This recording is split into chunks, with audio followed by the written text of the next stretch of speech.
11 po ang height nito. You know? CU 525. Dito rin sa kabila para alam niya na ano. Oh. Oh. Dito. CU 525. May flat putin. No. Pwede. Yeah. Naghahanap ba kayo ng big bike?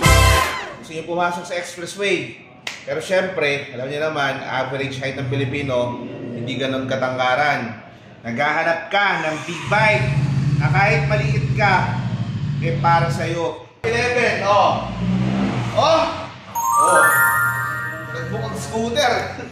Ito yung kanilang cruiser bike.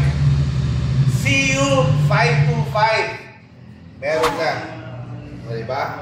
Tapos tatlo yung kulay niyan, boss, no? Ito yung parang pearl blue. Ganda ng blue, orient. Oh, blue! Tapos meron pa dito. Pakita ko sa inyo. Ito yung matte black. Matte black. Oh. So, meron dito yung parang olive or army green. Army green. Yan. Yung army green. Army green pero glossy siya. Oo, army green pero glossy. Oh, parang nag-iiba-iba yung kulay. Pakita mo yung tambucho. Gusto ko yung tambucho dito eh. Yan o. Yan o. Oh. Ganda oh. Ganda na pagkaka-finish. May natinig ako nagtatanong chain or belt. Belt. Siyempre ito ay belt drive. Kita natin. Ang gaan. Yan, naka-belt drive na yan guys.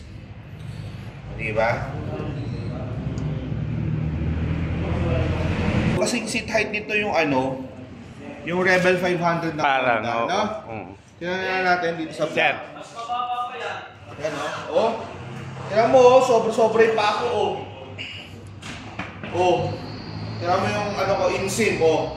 Kung dito, hanggang dun pa, kaya pa isang motor.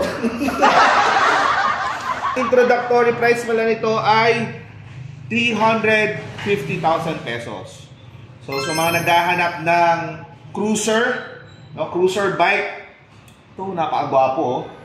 Vogue CU 525. Anyway, guys, dun sa mga naka-DSX pala, congratulations. Papunta na naman, ubos na yung mga stocks nito. Meron na mga may-ari nito. Yung paparating, sold out na naman. Congratulations sa mga naka-fellow Vogue DSX 525. Congrats sa inyo.